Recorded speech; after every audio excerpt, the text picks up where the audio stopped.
गर्भभूतां ज्ञातारं विश्वतत्त्वानां वन्दे तद्गुणलब्धये श्रीवर्धमानमाध्याय घाति संघातघातनं विद्याफलं प्रवक्ष्यामि तत्त्वार्थशोकवार्तिकम्। पंच परमेश्वर भगवान की जय। देवादिदेव गजानन श्री पार्श्वनाथ भगवान की जय। परम पूज्य आचार्य श्री उमा स्वामी जी महाराज की जय। परम पूज्य आचार्य श्री विद्यानंद स्वामी जी महाराज की जय। परम पूज्य आचार्य श्री शांति सागर जी महाराज की जय। परम पूज्य आचार्य श्री सुमति सागर जी महाराज की जय। परम पूज्य आचार्य श्री अभिनंदन सागर जी महाराज की जय। परम पूज्य आचार्य गुरुदेव सुंदर सागर जी महाराज की जय। गुरुदेव समंतभद्र स्वामी की जय। पूज्य आचार्य श्री सागर जी महाराज की जय।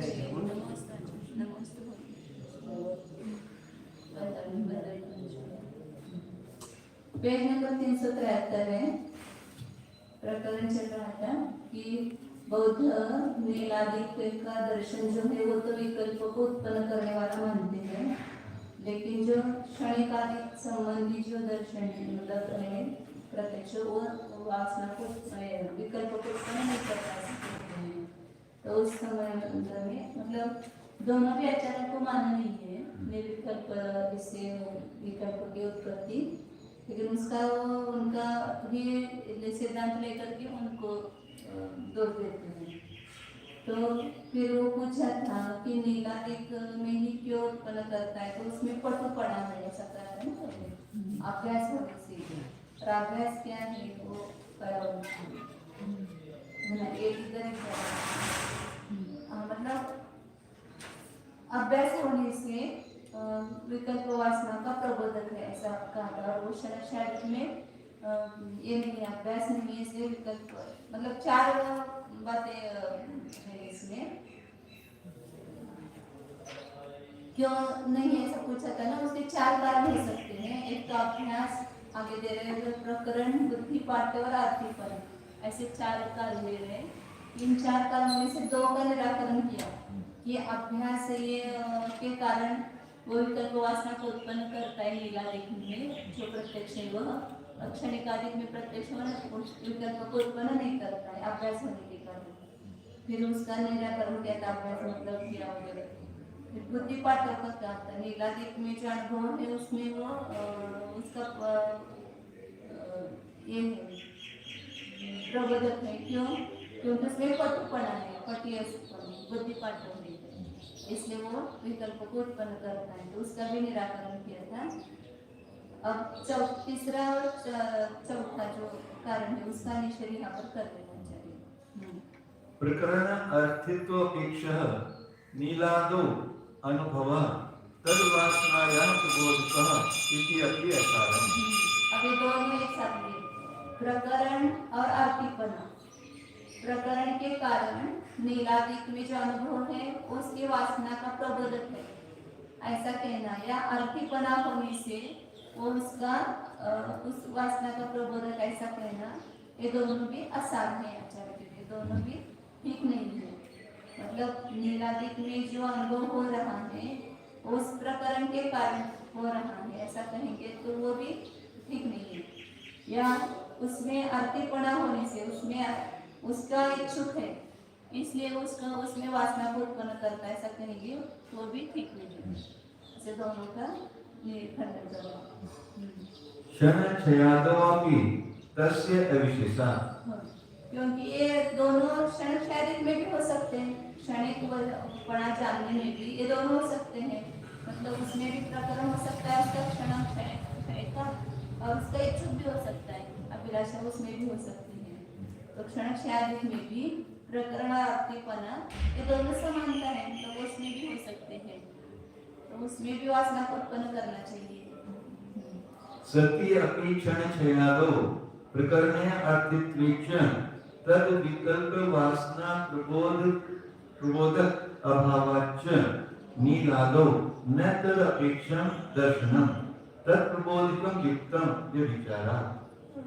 क्षणाक्षयादिक में मतलब क्षण क्षण में वस्तु नष्ट होती है, इसको जानने में प्रकरण और आत्मिकपना ये दोनों होने पर भी, उसमें दोनों है, फिर भी उसकी विकल्प की वासना का प्रबोधक का अभाव है, मतलब उसको उत्पन्न नहीं करता है। इसलिए नीलादिक में ही प्रकरणार्थीपना होने पर भी उस तदपेक्षम न दर्शन तद प्रबोधक, दर्शन जो उसको प्रबोधक न हो, उनके दोनों वहां पर मौजूद है तो वहां उत्पन्न नहीं होती विकल्प वासना, तो यहाँ क्यों उत्पन्न होगी, वहां यहाँ पर भी न हो, क्योंकि ऐसा मानेंगे तो वे विचार दोष आता है। अभ्यास, प्रकरण, बुद्धि पाठव और अर्थीपन ये चार उद्बोधक कारण माने गए हैं। नील, पीत आदि के समान क्षणिक पने आदि में भी विकल्प ज्ञान क्यों नहीं उत्पन्न होता है? बौद्धों की ओर से इसके उत्तर में दिए गए अभ्यास बुद्धि की अतीव पटुता का विचार होकर खंडन कर दिया गया। अब प्रकरण और अर्थीपना का विचार करते हैं। बोध कहते हैं कि नील आदिकों की विकल्प ज्ञान होने का प्रकरण है तथा अभिलाषुकता है। अतः प्रकरण और अभिलाषा या जिज्ञासा का विषय हो जानापन की अपेक्षा रखने वाला नील आदिकों में उत्पन्न हुआ अनुभव तो उनकी विकल्प वासनाओं का उद्बोधक हो जाता है, किंतु क्षणिकत्व आदि का प्रकरण और प्रयोजन नहीं। अतः क्षणिक पने को जानने वाला निर्विकल्प ज्ञान उसकी वासना का प्रबोधक नहीं होता है। आचार्य कहते हैं कि इस प्रकार बौद्धों का कहना भी सार रहित है, क्योंकि क्षणिकत्व आदि में भी उत्पन्न हुए उस प्रकरण को, उस अनुभव को प्रकरण और अर्थित्व की अपेक्षा से सहित बना समान रूप से विद्यमान है, कोई विशेषता नहीं है। दूसरी बात यह है कि क्षणिकत्व आदि में प्रकरण और अर्थित्व के होने पर भी अनुभव को उनके विकल्प ज्ञानों की वासना का उद्बोध बना नहीं है। इससे प्रतीत होता है कि नील आदि में भी उन प्रकरण और अर्थित्व की अपेक्षा रखते हुए निर्विकल्प ज्ञान को भी उस वासना का प्रबोधक कहना युक्ति सहित नहीं है, क्योंकि यहाँ बौद्धों के माने गए कार्य कारण भाव में व्यभिचार दोष देखा जाता है। कारण होने पर कार्य का न होना ये अन्य व्यभिचार लागू हुआ। व्यभिचार दोष लग जाने से कोई कार्य समीचीन नहीं हो पाते हैं।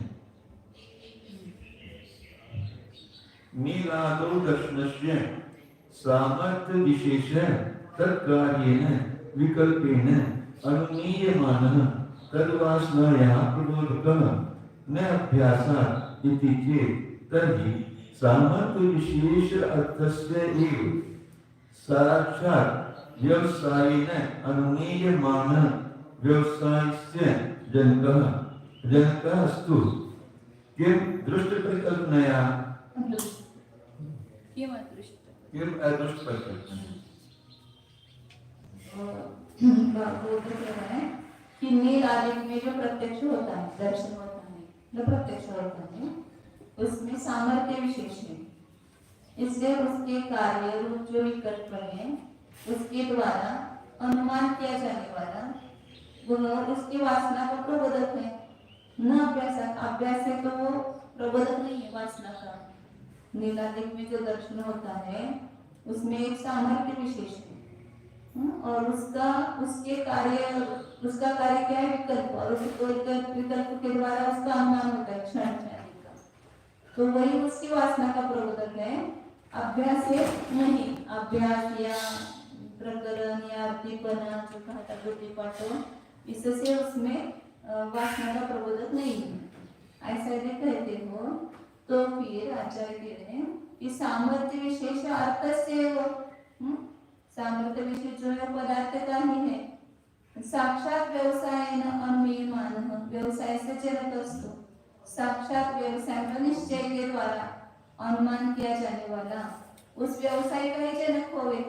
क्यों अदृष्ट परिकल्पना, अदृष्ट की परिकल्पना से क्या लाभ है, जो हमने देखी नहीं है उसकी कल्पना करना क्या आवश्यक है। सीधा जो उसमें सामर्थ्य विशेष है, वही उस पदार्थ के निश्चय को उत्पन्न करेगा। उस नीलादित्य दर्शन में जो सामर्थ्य विशेष है ना, वही पदार्थ का निश्चय करेगा डायरेक्ट। कल्पना मतलब पहले क्षण की पहले उससे उस विकल्प उत्पन्न होता है, फिर वही वासना का प्रबोधक है, ऐसा करके ना उसकी कल्पना नहीं करनी चाहिए। बोल कहते हैं कि त्यांचं काय उनका सिद्धांत क्या है कि प्रत्येक क्षण में वस्तु उत्पन्न होती है, उसका निर्विकल्प प्रत्यक्ष होता है, उसको ही नीलादिक में दर्शन ऐसा। फिर उसके बाद विकल्प उत्पन्न होता है कि यह नीला है। जब आप नीले पदार्थ को जानते हो वो क्षणिक है, तो उसका उस समय ये नहीं होता, विकल्प नहीं होता है कि यह नीला है। बाद में वो विकल्प ज्ञान उत्पन्न होता है, वो पूर्व में जो निर्विकल्प प्रत्यक्ष की वस्तु है ना, उसको वो विकल्प उत्पन्न करता है। बाद में वो जिसने उसको जाना वो विकल्प नहीं उत्पन्न करता है, वो तो निर्विकल्प वस्तु भी निर्विकल्पक है, उसको जानने वाला ज्ञान भी निर्विकल्पक है, ऐसा मानते हैं। फिर उसके बाद में विकल्प उत्पन्न होता है, तो उसी समय आपने क्षण में नाश होने वाला इसका भी आपने प्रत्यक्ष किया। फिर उसके बारे में विकल्प तो नहीं होता है, क्षणिक है ऐसा विकल्प तो नहीं होता है, यह नीला ऐसा विकल्प तो उत्पन्न हुआ। तो जो नीलादिक का प्रत्यक्ष ज्ञान है वो तो विकल्प को उत्पन्न करता है, लेकिन क्षणादिक का जो दर्शन है प्रत्यक्ष है वो विकल्प को उत्पन्न नहीं करता, ऐसा मानते बोलते। उसका खंडन आचार्य करता है। उसी वो कैसे करता ये तो नहीं करता। पदार्थ नीला आहे किंवा लाल आहे,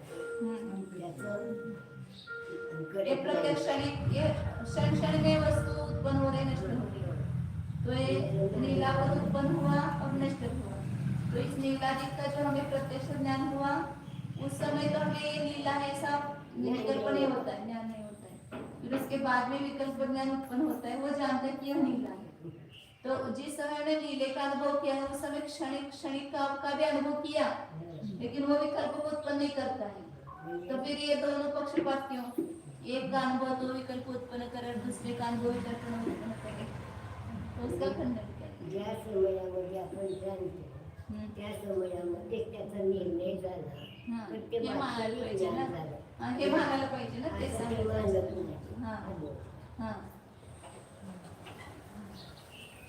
जिसको हम दर्शन मानते हैं उसको निर्विकल्प प्रत्यक्ष कहते हैं। बाद में ज्ञान विकल्प उत्पन्न हुआ, ज्ञान होता हम्म। बोध कहते हैं कि अभ्यास, बुद्धि पाठव, प्रकरण और अभिलाषी पने से उन वासनाओं का प्रबोध होना हम नहीं मानते, किंतु नील आदि के निर्विकल्प ज्ञान के अनंतर उसका कार्य नील आदि का सविकल्पक ज्ञान होना देखा जाता है, और क्षणिकत्व के ज्ञान के पश्चात उसका विकल्प ज्ञान रूप कार्य होता हुआ नहीं दिखता है। अतः नील आदि में हुए उस निर्विकल्पक दर्शन के कार्य रूप विकल्प ज्ञान से नील दर्शन की विशेष सामर्थ्य का अनुमान कर लिया जाता है। यह अनुमान से ज्ञात किया विलक्षण सामर्थ्य ही नील आदि की विकल्प वासना का उद्बोधक है, किंतु यह विशेष सामर्थ्य क्षणिकत्व के दर्शन में नहीं है, अतः उसकी विकल्प वासनाओं का प्रबोध नहीं हो पाता है।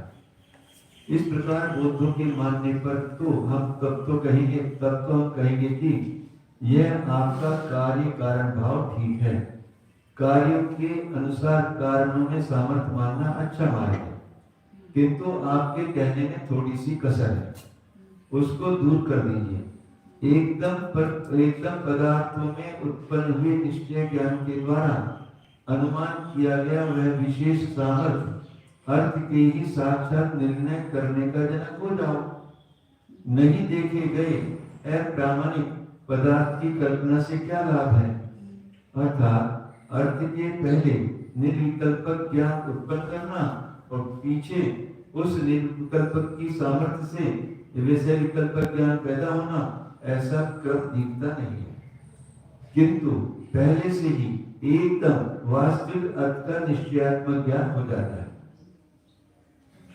विशेष शक्ति का मानना तो आपको आवश्यक है ही, फिर सिर का चक्कर देकर नाक पकड़ने के समान परंपरा डालने की क्या आवश्यकता है, आप ही सोचो।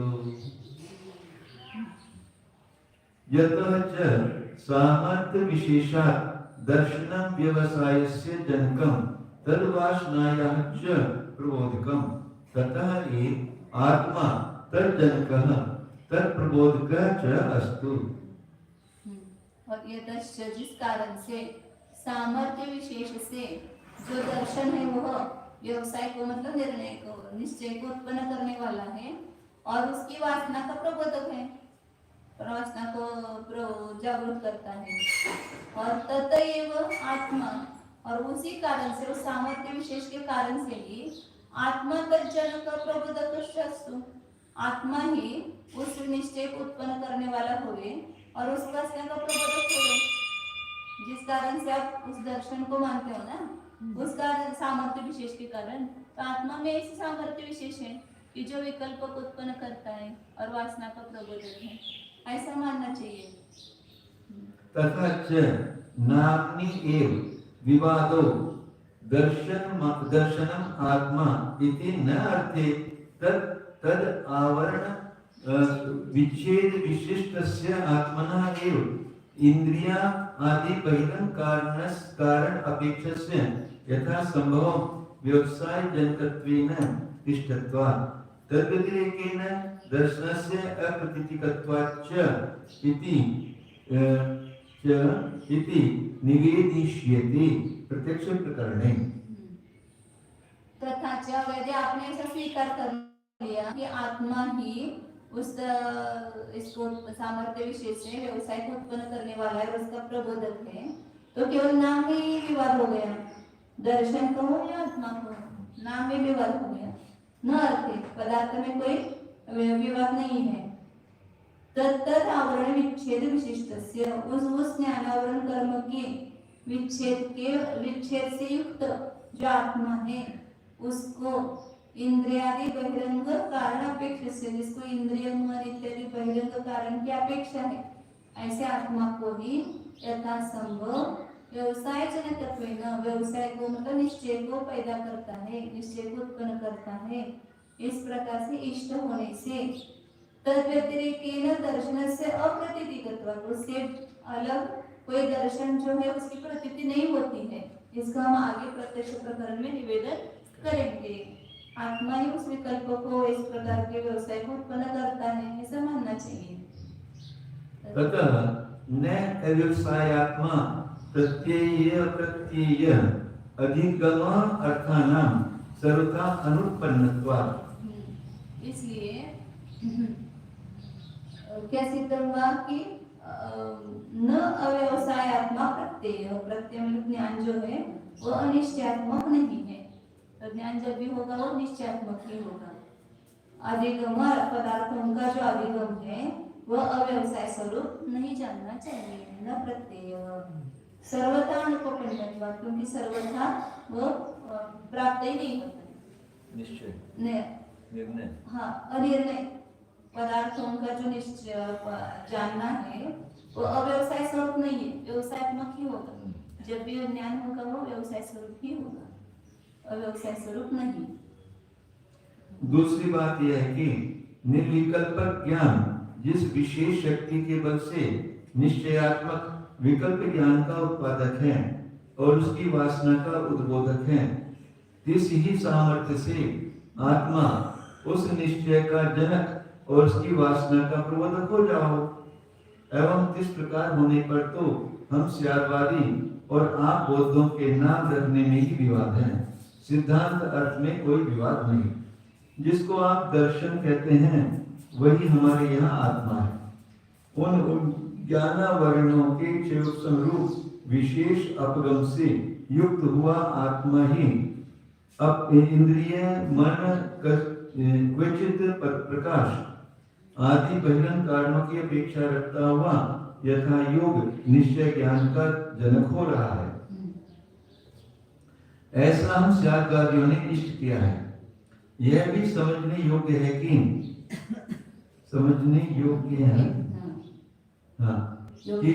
कि उस आत्मद्रव्य के अतिरिक्त कोई निर्विकल्पक दर्शन कभी प्रतीत भी नहीं हुआ है। इस बात का आगे के प्रत्यक्ष प्रकरण में विस्तार के साथ निवेदन कर दिया जाएगा। इस कारण अब तक सिद्ध हुआ कि प्रमाण और नयों के द्वारा अर्थों का निश्चयात्मक अधिगम होता है। प्रमाण नयों से अर्थों का अनिश्चयात्मक दर्शन या अनध्यवसाय स्वरूप ज्ञान नहीं होता है। यह विश्वास रखो, क्योंकि सभी प्रकारों से बौद्धों का सिद्धांत युक्तियों से सिद्ध नहीं हो सका है। यह तक प्रकरण का उपसंहार कर दिया है। बौद्धों का ये निराकरण कर दिया। और आगे दूसरा आता है, पुरुषस्य स्वव्यवसायेन अधिगमः न अर्थव्यवसायेन तद्व्यतिरेकेन अर्थस्य अभावात् इति केचित् वेदान्तवादिनः ते अपि न तात्विकः। ब्रह्मवेदवादी वेदांतवादी कह रहे हैं कि पुरुष से स्व व्यवसाय हो, पुरुष को आत्मा को केवल स्व का ही व्यवसाय होता है।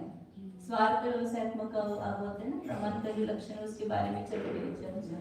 स्वापूर्वार्थ व्यवसायत्मक ज्ञान प्रमाण कहते हैं। तो पुरुष तो स्व व्यवसायिक है, उसका अधिगम है, न अर्थ व्यवसाय, पदार्थ के व्यवसाय में निश्चय नहीं करता है, क्योंकि तद व्यतिरेक न अर्थ से अभाव। उस पुरुष को छोड़ करके दूसरा कोई पदार्थ ही नहीं, मतलब ज्ञान को छोड़ करके दूसरा कोई पदार्थ ही नहीं है। उसका निर्णय कैसे करेगा? पदार्थ होगा तो निर्णय करेगा ना, तो कोई बाह्य पदार्थ ही नहीं है, ऐसा मानते हैं वेदांतवादी। ये भी न था वास्तविक नहीं है, यथार्थ जानने वाले नहीं है। पुरुषात् भिन्नस्य अजीव अर्थस्य जीवादि सूत्रे साधितत्वात् तद व्यवसायस्य अपि घटनात्। हाँ, आप बोल रहे हैं कि आत्मा को, ब्रह्म को छोड़ करके दूसरा कुछ बाह्य पदार्थ ही नहीं है, लेकिन पुरुष से भिन्न आजीव नाम का पदार्थ जीवादि जीवा जीवा स्रोबंध सवनिजरा मोक्षस्तत्व इस सूत्र में, चौथे सूत्र में सिद्ध किया है। आत्मा को छोड़कर आजीव भी पदार्थ है, तद व्यवसाय से भी घटना, उसका व्यवसाय भी, उसका निश्चय भी घटित होता है। आप बोल रहे हैं स्व का व्यवसाय होता है, लेकिन वो पदार्थ है तो उसका भी निश्चय होना चाहिए, घटित होता है। 28वीं कारिका में श्री विद्यानंद आचार्य ने कंठोक्त कहा है कि प्रमाण और नयों करके स्वयं अपना और अर्थ का विकल्प यानी आकार करने वाला निश्चय होता है। इस पर ब्रह्माद्वैतवादी कहते हैं कि आत्मा के अपना व्यवसाय होना रूप अधिगम ही होता है, अर्थ का निश्चय करना रूप अधिगम नहीं होता, क्योंकि उस ब्रह्म के अतिरिक्त बहिरंग अर्थ कोई नहीं है। इस प्रकार कोई वेदांतवादी कह रहे हैं, वे भी वास्तविक तत्वों को जानने वाले नहीं हैं, क्योंकि आत्मा से भिन्न हो रहे अजीव पदार्थ को हमने चौथे जीवा जीवाश्रव आदि सूत्र में सिद्ध कर दिया है। अतः ज्ञान या आत्मा के सिवाय उस अजीव अर्थ का निर्णय होना भी घटित हो जाता है। पदार्थ है तो उसका निर्णय होना चाहिए। अर्थस्य एव व्यवसायः न स्वस्य स्वात्मनि क्रिया विरोधात् इति अपरः स अपि यत् किंचन भासी स्वात्मनि एव क्रियायाः प्रतीतेः। कोई दूसरा मतलब वैशिष्ट कह रहा है कि पदार्थ का ही व्यवसाय होता है, निश्चय होता है, न स्वस्य, स्वयं का व्यवसाय नहीं होता है, स्व का व्यवसाय नहीं, केवल पदार्थ का व्यवसाय। स्वापूर्वार्थ है तो उसमें से अपूर्वार्थ का निर्णय मान रहा है, लेकिन स्व का व्यवसाय नहीं होता है। क्यों? क्योंकि अपने में क्रिया का विरोध है, स्वयं का निर्णय कैसे करेगा? स्वयं में तो क्रिया होती नहीं है, स्वयं कोई जाने रूप से कैसे प्रवृत्त होगा? तो अपने में क्रिया का विरोध होने से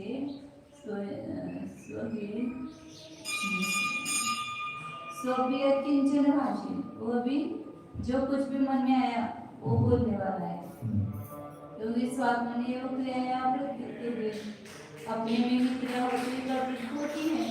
अब अपने में क्रियाएं होती है, लेकिन अपने में क्रिया होती हुई प्रकृति में आती है। इसलिए ये जो कहना है वो ठीक नहीं है कि पदार्थ का निर्णय होता है, स्व का निर्णय नहीं होता है। स्व आत्मा ही क्रियाया स्वरूपम यदि तदा कथम तत्र तद्विरोधः सर्वस्य वस्तुनः स्वरूपे विरोध अनुशक्तेः निस्वरूपत्व प्रसंगात्। स्व आत्मा ही क्रियायाः स्वरूपम। अपना स्व आत्मा जो है वही क्या है, क्रिया का स्वरूप है। यदि तथा कथम तत्र तद विरोध, तो उसमें विरोध कैसे होगा? क्योंकि सर्वस्य वस्तुना स्वरूप विरोध अनुशक्ति, सभी वस्तु के स्वरूप में विरोध का प्रसंग आ जाएगा। सभी वस्तु में अपने अपने स्वभाव अनुसार क्रिया होती है, तो स्वयं में क्रिया नहीं होती है ऐसा कहेंगे तो वस्तु के स्वरूप में ही विरोध का प्रसंग आएगा। निस्वरूप तो प्रसंग आएगा, प्रत्येक वस्तु को निस्वरूप होने का प्रसंग आएगा। यदि क्रिया का अभाव मानेंगे तो उसका कोई स्वरूप ही नहीं रहेगा। क्रियावत् आत्मा स्व आत्मा चेत् तत्र तद्विरोधे क्रियायाः निराश्रयत्वं सर्वदृश्यस्य च निष्क्रियत्वं उपलभ्यते। वो कह रहे हैं कि आत्मा क्रियावान है, क्रियावान आत्मा ही स्व आत्मा है। जो क्रिया रूप से परिणत हुआ हो कौन, वही स्व आत्मा है। ऐसा यदि कहते हो तो उसमें तद विरोधी क्रिया निराश्रयत्वम, उसका ही यदि विरोध किया तो क्रिया कैसी हो जाएगी, निराश्रयपना। क्रिया में निराश्रयपना प्राप्त होगा। सर्वद्रव्य कभी निराश्रय तो कहेंगे तो निष्क्रियत्वं उपलभ्यते। निष्क्रियपना, सभी द्रव्यों को निष्क्रियपना प्राप्त होता है। उसमें भी विरोध मानेंगे, क्रियावान आत्मा इसमें विरोध मानेंगे। क्रियावान आत्मा स्व आत्मा चेत तत्र तद विरोधे क्रिया निष्क्रियत्वं, आत्मा क्रियावान है वही स्व आत्मा ऐसा कहेंगे। और उसमें उसका विरोध होने पर आचार्य कह रहे उसमें उस क्रिया का विरोध होने पर क्रिया का ही क्या हो जाएगा, निराश्रयपना हो जाएगा। और सर्वद्रव्य को निष्क्रियपना की प्राप्ति होगी। न चाहिए ऐसा तो है नहीं, तो क्रिया निराश्रय होती नहीं है और सभी द्रव्य निष्क्रिय सिद्ध नहीं होते हैं। क्रियावानपना प्रत्यक्ष से प्रतीति में आ रहा है। कर्मस्थायाः क्रियायाः कर्मणि कर्तृस्थायाः कर्तरि प्रतीयमानत्वात्। कर्म में स्थित जो क्रिया है वो कर्म में प्रतिमान होती है, और कर्ता में स्थित जो क्रिया है वो कर्ता में प्रतीति में आती है। कर्ता और कर्म तो है ना, कोई किसी भी क्रिया का कर्ता और उसका कर्म, तो कर्म में भी क्रिया और कर्ता में भी क्रिया। कर्ता में जानने रूप या करने रूप अधिक क्रिया हो रही है, तो कर्म में उसकी क्रिया का जो हो रही है उसकी कर्म की प्रतीति हो रही है। कर्म में स्थित क्रिया में कर्म की प्रतीति हो रही है, और कर्ता में स्थित जो क्रिया है वो कर्ता में ही प्रतीति में आ रही है। वैशेषिक का कहना है कि प्रमाण या नय करके अकेले अर्थ का ही निश्चय होता है, स्वयं अपना व्यवसाय नहीं हो पाता है, क्योंकि स्वयं की अपनी आत्मा में क्रिया होने का विरोध है। कितनी ही पैनी तलवार क्यों न हो, स्वयं अपने को अपने का नहीं काट सकती। आचार्य समझाते हैं कि इस प्रकार किसी दूसरे वैशेषिक या नैयायिक का कहना है। सभी को दृष्टांत तो मिलती जाती तलवार सबको काटती है क्या, ऐसे अपने में क्रिया नहीं होती, आत्मा स्वयं को नहीं जानेगा। वास्तव में देखा जाए तो संपूर्ण क्रियाओं की अपनी आत्मा में ही प्रवृत्ति होना प्रतीत हो रहा है। निश्चय से घट पट ग्रह आत्मा लोक आदि संपूर्ण पदार्थ अपने आप में ही रहते हैं। व्यवहार में से भी दीपक अपना प्रकाश अपने आप करता है। स्वात्मा में क्रिया का होना विरुद्ध है, ऐसा सिद्धांत करने पर आपसे हम पूछते हैं कि क्रिया का स्वरूप ही यदि ईश्वर आत्मा है, तब तो भला उस क्रिया के स्वरूप में क्रिया के वर्तने का विरोध क्यों होने लगा? अन्यथा सभी वस्तुओं का अपने अपने स्वरूप में विरोध होने का प्रसंग आएगा। तथा संपूर्ण पदार्थों को स्वरूप रहित बने का प्रसंग हो जाएगा। अग्नि का स्वरूप उष्णता है, आत्मा का स्वरूप ज्ञान है। यदि स्वरूप के साथ विरोध होने का प्रसंग होने लग जाए तो अग्नि अनुष्ण हो जाएगी और आत्मा अज्ञान यानी जड़ हो जाएगा। यदि स्वात्मा में क्रिया का विरोध है, यहाँ स्वात्मा का अर्थ क्रिया आधार स्वरूप अर्थ लिया जाए और ऐसा करने पर उस क्रियावान में उस क्रिया के रहने का विरोध माना जाए, तब तो संपूर्ण क्रियाएं आश्रय रहित हो जाएंगी और संपूर्ण द्रव्यों को क्रिया रहित बनने का प्रसंग बढ़ेगा। भावार्थ, जब क्रिया अपने अधिकरण में ही न रहेगी, विरोध होने के कारण क्रियावान पदार्थ क्रिया को अपने पास न आने देंगे तो क्रिया अवश्य निराश्रय हो जाएगी और बिना आश्रय की क्रिया रह नहीं सकती। तथा विरोध होने के कारण क्रिया जब क्रियावानों में न बरतेगी तो संपूर्ण जीव उद्गल द्रव्य क्रिया रहित होते हुए जहाँ के तहाँ ठहरे रहेंगे। किंतु इस प्रकार क्रियाओं का निराधारपना और द्रव्यों का क्रिया रहितपना नहीं देखा जाता है। प्रत्युत देवदत्त भात को पकाता है।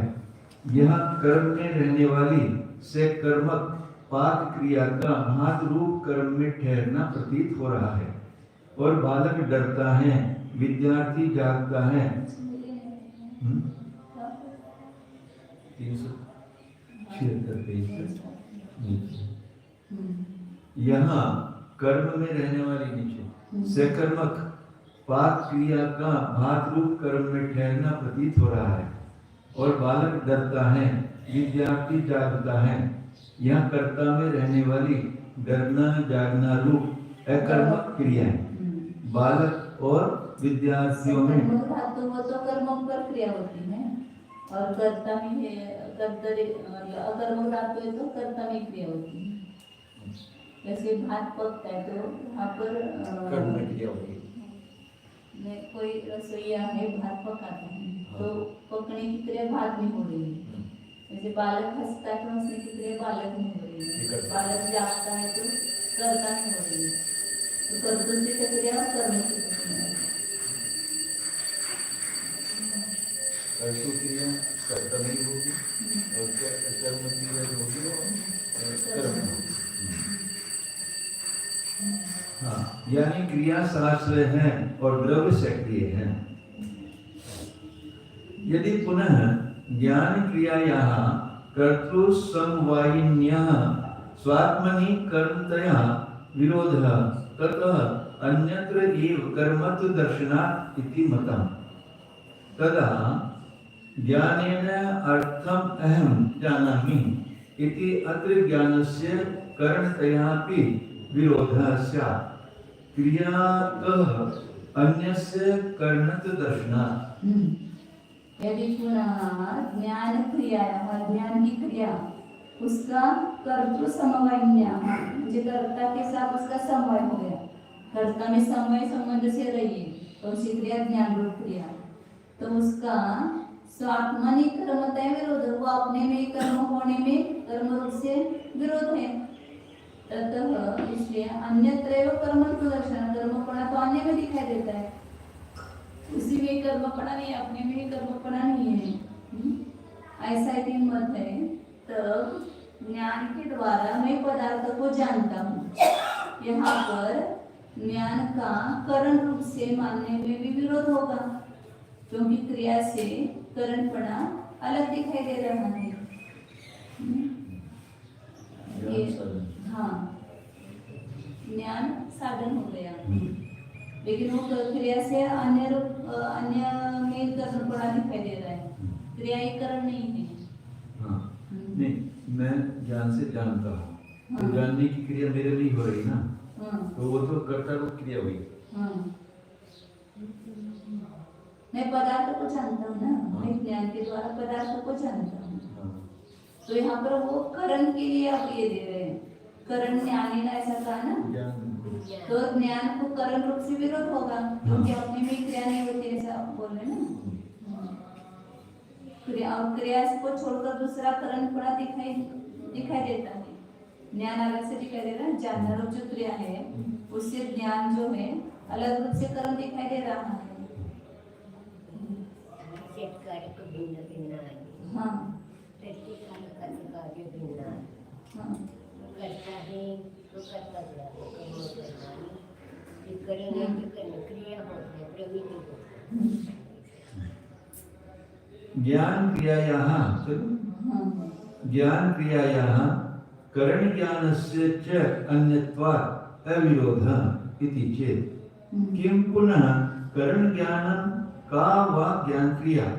आप कहेंगे कि ज्ञान क्रिया और करण ज्ञान जो करण रूप जो ज्ञान है इसमें अन्यपणा होने से ये दोनों भिन्न है। ज्ञान क्रिया अलग है, करण रूप ज्ञान अलग है, इसलिए अविरोध, इसमें कोई विरोध नहीं है ऐसा कहेंगे। तो फिर उनको प्रश्न पूछा कि करण ज्ञान क्या है और ज्ञान क्रिया क्या है। दोनों का अलग मान रहे, ज्ञान क्रिया से करण ज्ञान अलग है, तो ज्ञान क्रिया क्या है और करण ज्ञान क्या है। विशेषण ज्ञानम करणम विशेष ज्ञानम तत्फलत्वात् ज्ञान क्रिया इति चेत् स्यात् एवं यदि विशेषण ज्ञानेन विशेष्यं जानामि इति प्रतीति हि उत्पद्येत। विशेषण ज्ञानम करण, करण जो है वो विशेषण रूप ज्ञान है और विशेष ज्ञानम तत्फलत्वात् विशेष का जो ज्ञान है, विशेष का जो ज्ञान हुआ उसका फल होने से वो ज्ञान क्रिया है। क्या करण ज्ञान है और क्या ज्ञान क्रिया, ऐसा पूछा ना, तो उसका वो उत्तर दे रहा है कि विशेषण का ज्ञान है वो करण है और विशेष का ज्ञान है वो ज्ञान क्रिया है, क्योंकि उसका फल होने से ऐसा उसका उत्तर दिया। तो आचार्य कह रहे कि ऐसा होगा कब, यदि विशेषण ज्ञानेन विशेषण जानामि, विशेषण ज्ञान के द्वारा मैं विशेष को जानता हूँ, ऐसी प्रतीति उत्पन्न होगी। विशेषण के ज्ञान से तो विशेष का ज्ञान नहीं होता है ना, वो आगे बता रहे न च कश्चित् उत्पद्यते, किसी को भी ऐसा उत्पन्न नहीं होता। विशेषण ज्ञान से विशेष का ज्ञान किसी को भी उत्पन्न नहीं होता है। विशेषण ज्ञानेन विशेषणं विशेष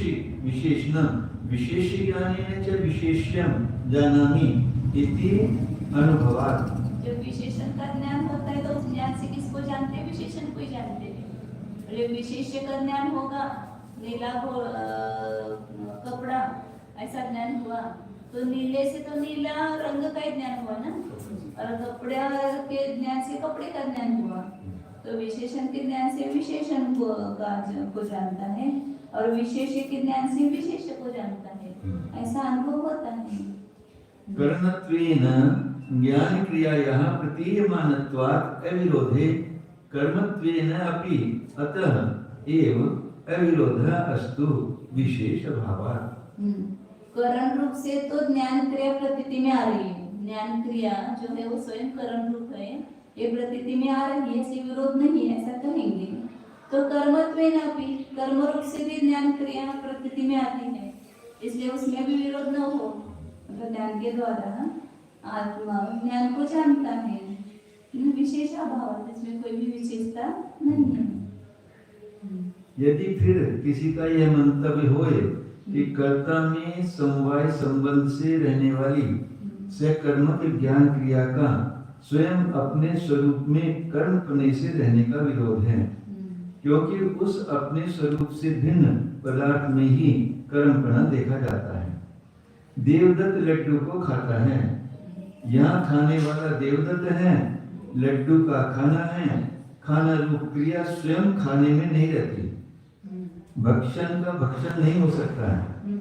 इसी के सदृश घट का ज्ञान हो सकता है, ज्ञान का स्वयं ज्ञान नहीं हो सकता है।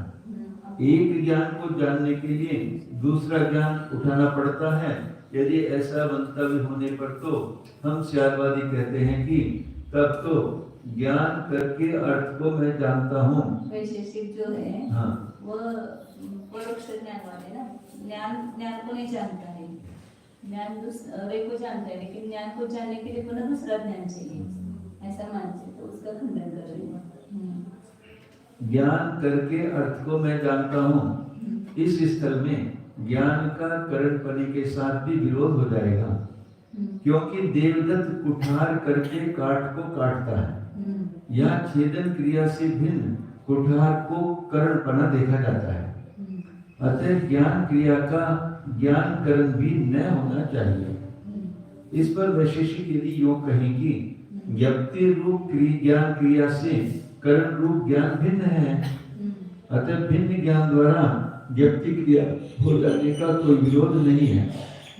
ऐसा कहने पर हम स्यादवादी पूछते हैं कि फिर बताओ आप वैशेषिकों के मत में करण ज्ञान क्या पदार्थ है और उससे न्यायी ज्ञान क्रिया क्या वस्तु है? तो अलग स्वीकार किया ना, करण ज्ञान को अलग स्वीकार किया, ज्ञान क्रिया को अलग स्वीकार किया। करण ज्ञान के द्वारा ज्ञप्ति रूप क्रिया करता है, तो दोनों क्या है? बतलाइए, यदि आप विशेषण के ज्ञान को करण और विशेष के ज्ञान को उसका फल हो जाने से ज्ञान क्रिया कहोगे, तो इस प्रकार कहना तब सिद्ध हो सकता था कि यदि विशेषण के ज्ञान से विशेष को मैं जान रहा हूँ ऐसी प्रतीति उत्पन्न होती, किंतु किसी भी जीव के उस प्रकार की प्रतीति उत्पन्न नहीं हो रही है। प्रत्युत विशेष ज्ञान करके विशेषण को और विशेष के ज्ञान करके विशेष को मैं जान रहा हूँ, ऐसा सबको अनुभव हो रहा है। दंड ज्ञान से दंडी का ज्ञान नहीं होता है, किंतु करण रूप दंड ज्ञान से दंड ज्ञप्ति और करण रूप दंडी ज्ञान से दंडी की ज्ञप्ति हो रही है। हाँ, क्वचित अनुमान के प्रकरण में धूम ज्ञान से व्याप्ति स्मरण और पक्ष धर्मता ज्ञान द्वारा अग्नि की ज्ञप्ति अथवा पुरुष स्मरण की सहायता पाकर दंड ज्ञान से दंडी पुरुष की ज्ञप्ति हो जाती है। यहाँ कारक पक्ष या परंपरा ज्ञान पक्ष है। धूम ज्ञान अग्नि ज्ञान का सहायक कारक हो सकता है, किंतु यहाँ अव्यवहित ज्ञापक का पक्ष चल रहा है। यदि वैशेषिक योग कहें कि प्रकृति के अनुसार वस्तु व्यवस्था मानी जाती है, ज्ञान क्रिया की करण करने से ज्ञान के साथ रहने की प्रतीति हो रही है, अतः कोई विरोध नहीं है, तब तो हम कहेंगे कि इस ही प्रतीति होने के कारण ज्ञान क्रिया का ज्ञान के साथ कर्म करने से भी विरोध न हो। ज्ञान स्वयं को जानता है, स्वयं कर्म बने, ज्ञान क्रिया से वो अभिन्न है ना, तो स्वयं कर्म बनता है तो स्वयं कर्म भी बनने में क्या विरोध है? कथनचित भेद की अपेक्षा कर्म करने और कारण करने में कोई अंतर नहीं है। चक्षु आदि करणम ज्ञान क्रियातः भिन्नम एवं इति चेत् न ज्ञानेन अर्थम जानामि इति अपि प्रतीतः। तो किसका निराकरण चल रहा है? ज्ञान स्वयं को जानता है, इसका निराकरण चल रहा है। वो जानता नहीं, ऐसा कहते वैशेषिक ज्ञान रूप क्रिया स्वयं में नहीं होती है, तो स्वयं को नहीं जानता है, ऐसा उसका वो निराकरण कर रहे हैं। तो चक्षुरादिकरणम ज्ञान क्रिया का भिन्न एवं नेत्रादिक जो करण इंद्रिया है वो ज्ञान क्रिया से भिन्न नहीं है, ऐसा कोई वो कहता है। तो आचार्य कह रहे कि ज्ञान न अर्पण जानामि इत्यपि प्रतीते, मैं चक्षु से जानता हूँ ऐसी प्रतीति नहीं होती, मैं ज्ञान से पदार्थ को जानता हूँ ऐसी भी प्रतीति होती है, तो ज्ञान करण बनता है। न्यायते अनेन इति ज्ञानम, न्यायते अनेन इति ज्ञानम चक्षु आदि एव ज्ञान क्रियायां साधकत्वं करणम इति चेत् न तस्य साधकत्वं निराकरणात्। जिसके द्वारा जाना जाता है वह ज्ञान है, और चक्षुर आदि जो है इंद्रियां है वही ज्ञान क्रिया में साधकत्म करण है, ऐसा वो कहता है वैशेषिक। तो आचार्य कह रहे कि ऐसा नहीं है। उस इंद्रियों का साधकत्मपणा का निराकरण किया है पहले। इंद्रिया ज्ञान में साधकत्म नहीं है, बाह्य साधन तो है, ये साधकत्म साधन है, इंद्रियों से ज्ञान उत्पन्न ही होगा ये कोई नियम नहीं है। ज्ञान जो है वो ज्ञान क्रिया का साधकत्म करण है, लेकिन इंद्रिया साधकत्म करण नहीं है, इसका पहले निराकरण किया है। तत्र ज्ञानस्य एव साधकत्वमत्व उत्पत्तिः। ज्ञान क्रिया में ज्ञान की साधकत्म करण है, तो ज्ञान के द्वारा ही ज्ञान होता है, इंद्रियों के द्वारा ज्ञान नहीं होता है। वैशेषिकों का नेत्र, आलोक, सन्निकर्ष आदि कर्म तो ज्ञान क्रिया से भिन्न ही है। इस प्रकार कहना तो ठीक नहीं है, क्योंकि चक्षु करके मैं देख रहा हूँ, इससे बढ़कर ज्ञान करके मैं अर्थ को जान रहा हूँ, ऐसी भी प्रतीति हो रही है। इस पर वैशेषिक यदि यूं कहें कि ज्ञान करके मैं जान रहा हूँ, यह जाना जाए जिस करके, इस निरुक्ति द्वारा ज्ञान शब्द के अर्थ नेत्र आलोक आदि की ही ज्ञान क्रिया में प्रकृष्ट उपकारक करने पड़ते हैं, सो यह तो न कहना, क्योंकि उन नेत्र सन्निकर्ष आदि को व्यक्ति क्रिया के साधकतम पने का खंडन कर दिया गया है। उस व्यक्ति क्रिया में ज्ञान को ही कर्मपना युक्तियों से सिद्ध हो चुका है।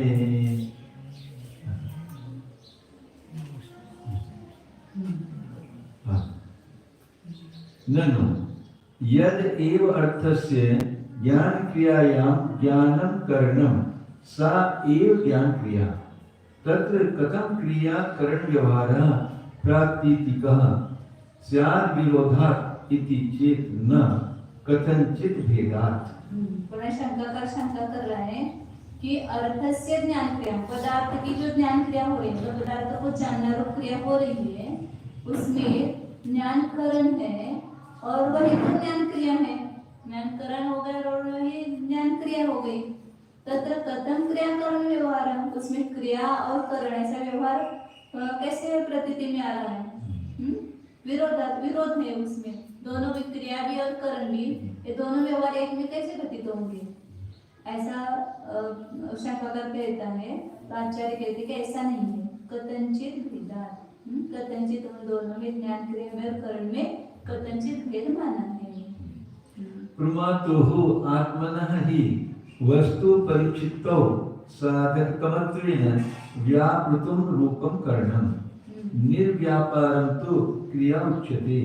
स्वातंत्र्येण पुनः व्याप्रियमान कर्ता आत्मा इति निर्णीत प्रायम्।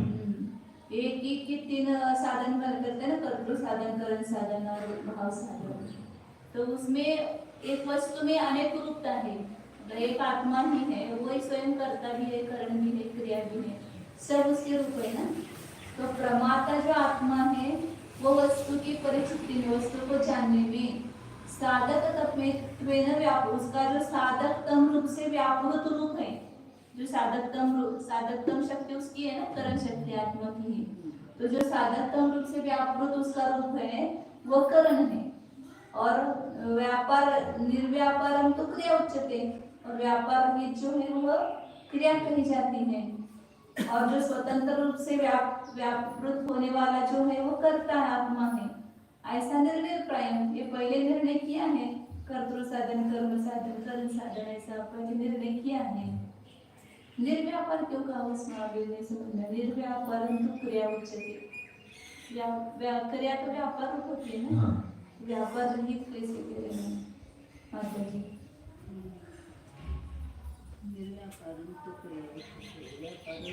अगर व्यापार नहीं करा वो है खाली, साधन में क्रिया नहीं, साधन में वो तीन का अर्थ कर रहे हैं ना, करण, क्रिया और कर्ता, ये एक अप्रमाता आत्मा में तीनों घटित कर रहे हैं। तो जानने में जो साधकतम रूप है उसका वो करण है आत्मा का, और व्यापार रहित वो है वो क्रिया, मतलब रहना मात्र, अपन ऐसा नहीं, परिचित की मात्र, मतलब उसमें कोई व्यापार नहीं ऐसा हो। किसको जानना जान रहा है ऐसा नहीं करना, ये व्यापार किसी पदार्थ को जान रहा है ऐसा नहीं, केवल अपने में ही रहते हैं वो, परिचित की मात्र ऐसा बोलते हैं ना, ज्ञप्ति मात्र क्रिया। और जो स्वतंत्र रूप से अपने व्याप्त हो रहे हैं वो कर्ता आत्मा है, ऐसा तीन। स्वतंत्र रूप से जो व्यापार करने वाला है वो कर्ता है, और साधकतम व्यापार करने वाला वो करण है। मतलब वो आत्मा में तीनों घटित कर रहे हैं। आत्मा में जो करण रूप से साधकतम रूप से व्यापृत है उसका रूप वो करण है, और उसका व्यापार रहित जो क्रिया है वो क्रिया है, और स्वतंत्र रूप से जो व्याप्त हो रहा है उसमें वो कर्ता है। तेन ज्ञानात्मक एव आत्मा ज्ञान आत्मना अर्थम जानाति इति कर्तु करणम क्रिया विकल्प प्रतीति सिद्ध एव। इसलिए ज्ञानात्मक आत्मा ही ज्ञानात्मक के द्वारा पदार्थ को जानता है। ज्ञान स्वरूप आत्मा ज्ञान स्वरूपाच्या द्वारे पदार्थाला जाणतो। असं ते कर्ता करण आणि क्रिया तिन्ही विकल्प एकामध्येच होताना सिद्ध होतात, प्रतिनिधीला येतात। तद्वत् अजून पुढे तद्वत् तत्र कर्म व्यवहार अपि ज्ञान आत्मना जानति इति घटते। इसी प्रकार कर्म व्यवहार भी घटित होता है कि ज्ञान स्वरूप आत्मा को आत्मा के द्वारा जानता है। तो चारों की प्रतीति एक साथ आ रहे और एक में आ रही है। उसके कथन उसमें कथनचित भेद है, सर्वथा भेद नहीं है। यह साक्षी शंका है कि जो ही अर्थ की ज्ञान क्रिया करने में ज्ञान करण है वही तो ज्ञान क्रिया है, फिर भला उसमें क्रियापने और कर्मपने का व्यवहार कैसे प्रमाण प्रतीतियों से सिद्ध माना जाएगा? यह तो ठेठ विरोध दिख रहा है। जो ही ज्ञान क्रिया है भला वही करण कैसे हो सकता है? हाँ, आचार्य कहते हैं कि इस प्रकार तो शंका नहीं करना, क्योंकि शाद्वाद सिद्धांत में ज्ञप्ति क्रिया का और करण ज्ञान का किसी अपेक्षा से भेद माना गया है। जैसे अग्नि का दाहक परिणाम और दाहक क्रिया न्यारी है। प्रवृत्ति को करने वाले आत्मा के वस्तु की ज्ञप्ति करने में प्रकृष्ट उपकारक पने से ही व्यापार करने वाले स्वरूप को तो कर्म ज्ञान कहते हैं, और व्यापार रहित शुद्ध ज्ञान रूप धातु अर्थ को ज्ञप्ति क्रिया कहते हैं। तथा स्वतंत्र कर्ता फिर स्वतंत्रता से व्यापार करने में लग रहा कर्ता आत्मा है। इस सिद्धांत को पहले हम बहुभाग निर्णीत कर चुके हैं। इस कारण ज्ञान स्वरूप ही आत्मा अपने ज्ञान स्वभाव करके अर्थ को ज्ञान स्वरूपपन जानता है। इस प्रकार कर्ता कर्म और क्रिया के आकारों का विकल्प करना प्रतीतियों से सिद्ध ही है। तीन ही के समान उस ज्ञान में कर्म पने का व्यवहार भी प्रतीति सिद्ध समझ लेना। ज्ञान स्वरूप आत्मा में अपने ज्ञान स्वरूप को अपने ज्ञान स्वरूप करके ही जानता है, यह समीचीन व्यवहार होना घट जाता है। जानाति इति ज्ञानम, जो जानता है वह ज्ञान है। इस प्रकार कर्ता में युक्त प्रत्यय करने से ज्ञान का अर्थ आत्मा हो जाता है। और न्यायते अनेन, ऐसा करण में युक्त करने से ज्ञान का अर्थ प्रमाण रूप कर्म ज्ञान हो जाता है। तथा न्यायते यत्, ऐसा कर्म में युक्त करने पर ज्ञान का अर्थ स्वयं ज्ञान का स्वरूप हो जाता है। ज्ञानम व्यक्ति ही वा ज्ञानम, इस प्रकार भाव में युक्त करने पर ज्ञान का अर्थ ज्ञप्ति क्रिया हो जाता है। चार साधन है। हाँ। कर्ता साधन, क्रिया साधन, कर्म साधन और भाव साधन को क्रिया साधन करेंगे और कर्म साधन। कर्ता कर्म क्रिया। कर्ता कर्म करने की तो तीन तो है और क्रिया और भाव। करण, कर्ता कर्म करण तीन हो गए और क्रिया षटकारक नहीं, तीन कारक होता है क्रिया। अतः भिन्न भिन्न निमित्तों की अपेक्षा से कर्ता कर्म करण और क्रियाफल बन जाता है।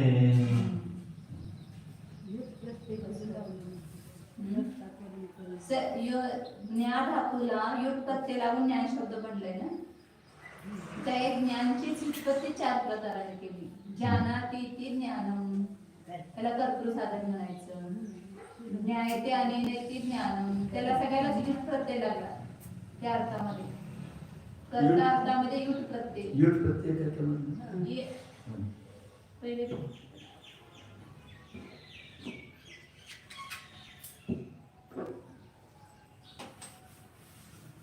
व्याकरण में धातु से शब्द बनते हैं ना, वह प्रत्यय लगते हैं। तो ज्ञा धातु नवम गण का है और इसको युग प्रत्यय लगा है और ज्ञा शब्द बना है।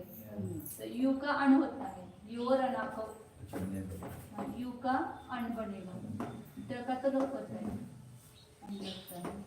फिर ज्ञा के हाँ संधि होकर के ये इसका लोप ही होता है, और इसका लोप ही होता है उसका। फिर ज्ञा शब्द यू और अणा को, यू का अण और ऊ का अक, ऊ प्रत्यय होता है, ऊ वगैरह होता है ना, उसका अक होता है। कारक, ज्ञापक, दर्शक वगैरह जो करते तो कारक प्रत्यय ये है। हाँ और ये हाँ कर्ता हाँ कर्ता प्रत्यय नहीं, ये प्रत्यय है। युट प्रत्यय कर्ता में भी लगता है, कर्म में भी लगता है, क्रिया में भी लगता है, और इस चारों में लगा ना, क्रिया भाव साधन में भी लगता है। व्युत्पत्ति अलग अलग करेंगे उसकी। जानाति थी ज्ञानम, कर्तृ साधन हो गया, प्रत्यय तो यही लगा, चारों में प्रत्यय एक ही लगा, व्युत्पत्ति लगा। अन उकाऊ होता है, अक अक उकाऊ नहीं, अक यू और अना को ऐसा शुरू में यू ओ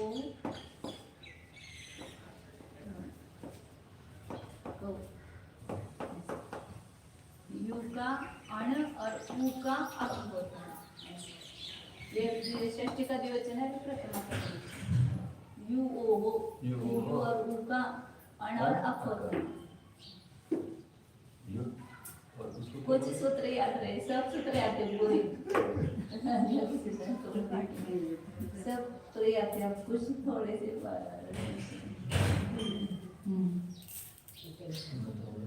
हाँ बस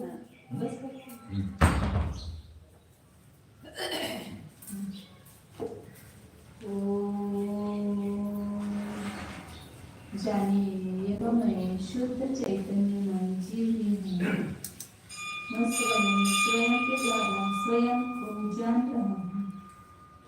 भीतर स्थित अपने निज आत्मा को अपने ज्ञान के द्वारा जानना है सामर्थ्य ज्ञान में। स्वयं स्वयं को जानने की सामर्थ्य है। जो ज्ञान पर पदार्थ को जानता है वह स्वयं को क्यों नहीं जानेगा? जानना स्वभाव ही है। तो मैं भी एक पदार्थ हूँ, मुझे भी ज्ञान जान रहा है। स्वानुभव प्रत्यक्ष स्वरूपो निर्विकल्प स्वरूपो निर्विकार स्वरूपो निरंजन स्वरूपो शुद्धोऽहम् एकोऽहम् ध्रुवम्।